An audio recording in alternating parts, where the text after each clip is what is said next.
Good afternoon. I'm standing here on the corner of Oathall Road and Fairford Close. I'm about to show you around number 6 Fairford Close, which is an enormous 7-bedroom house just hidden around the corner here. But just so you know where we are, over there in that junction, that is Heath Road.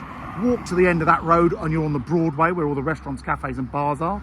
The town centre is just a touch further on that way. And if you went down Oathall Road, you can cut into Clare Park, which is a very, very lovely walk down to the railway station. Typically I picked the wrong time of day to start the video on that road as it's school chucking out time. But now Fairford Close, these houses are all built, I believe, in the late 70s, early 1980s. There's a real mix of designs, and the house I'm going to show you is one of these huge split level houses hidden away up the cul-de-sac. There's a few of them like this. If you followed around the cul-de-sac, there's some smaller Georgian style detached houses, but it's a very nice position. Bearing in mind it's a cul-de-sac and you're right in the heart of the town centre here, so it's a very convenient place to live. Our clients bought this property off me in 2007. One thing they said they loved about it was during lockdown, because they've got 4 children plus partners. They all lived here in lockdown and worked from home.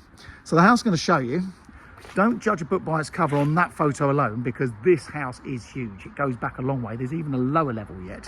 But just so you can see, you just share this driveway with number 4 and obviously your number 6. As you can see, you've got parking there in front of the garage.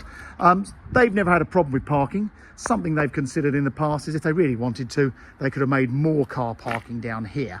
And there's even a front courtyard garden, which I'll give you a very quick glimpse of there. But when we go, you'll see when we get round the back, there's a lovely big private garden round the back. Anyway, come and have a look inside. You're in for a treat. Now these houses, as mentioned, very big and they're very versatile. So this could be a 7-bedroom house, or use it as a 3-bed with God knows how many living areas as well. But you'll see in a minute, the living space is huge. So one thing, I won't open every cupboard, but there are cupboards everywhere in this house. So first things first, we come into the kitchen living area.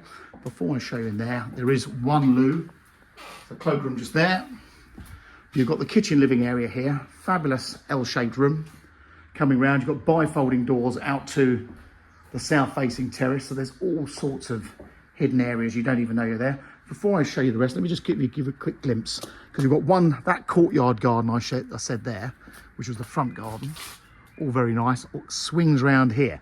This, for some people, is all you need. It's a nice seating area, catches all the evening sun, and is private. But we'll have a look down in the main garden in a little while. So lovely big kitchen living area.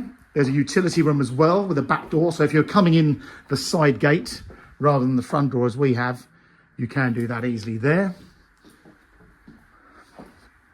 I'll try and remember the levels. I'm pretty sure we're on 5 levels in total. The main living room is down here. It's a great big room. And that's overlooking the back garden. Lovely garden. You've got a little chalet in the garden, which they work from home in. But this is an enormous room. So it's a lounge, dining room. You've got a proper fireplace here with one of these gas real flame fires. What a great big room. Huge lengthy windows there. Another set of doors out to the garden.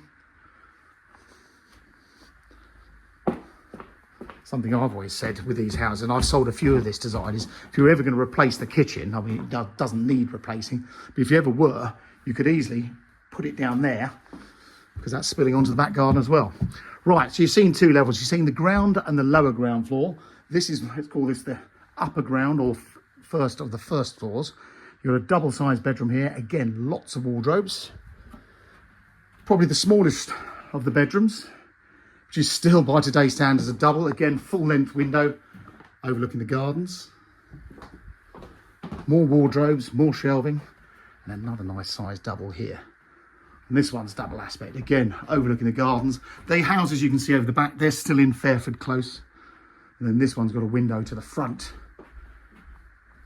Look at the driveway. I'm trying to fly around this house a bit quicker than I usually do, just because it is so big. And I do want to show you out in the garden. And then up onto, call it the second floor, you've got another bedroom there as the home office. That's bedroom 7. Across the hall, again, look at all this, more cupboards, tons of cupboards. This bathroom, this was replaced a few years ago. They've done a really nice job of this. So lovely big shower. Obviously all the vanity units and so on. And then on this level, you've got the main bedroom suite.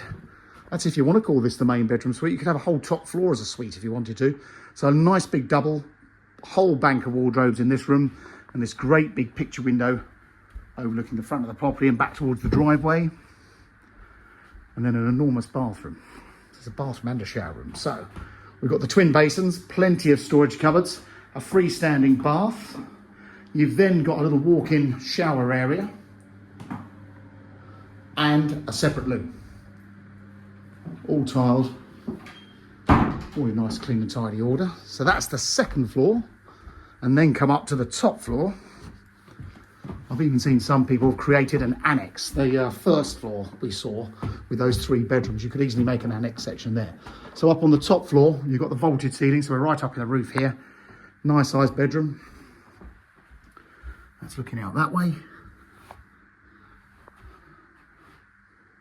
So a good sized double, and then again across the way, another nice sized bedroom. With again plenty of wardrobes. That's looking back sort of towards the entrance to the cul-de-sac and to the neighbours there. So a fabulous bit of space. So like I say, call it a 7-bedroom house if you wish, or what most of you are asking us for nowadays is rooms, because so many of you are working from home. Who needs 7 bedrooms? Our clients actually have 4 children, so they love the fact that it was such a big house. But if you're working from home, great, you could have a whole floor just for offices up on the top. This is the floor I mentioned, could easily be made into an annex. So you could have a living room, basically living with a kitchen. You could always have either this as a bedroom or a kitchen or a bathroom, and of course the separate bedroom as well. So lots and lots of flexibility. So back on the entry level, let's take you out to the garden. So I'm going to start from this side.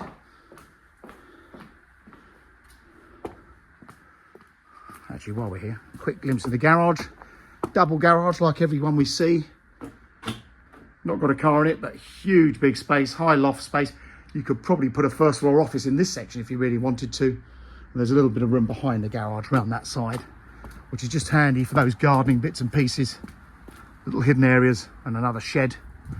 There's actually another shed on the other side of the house. I won't show you that, but that's hidden away.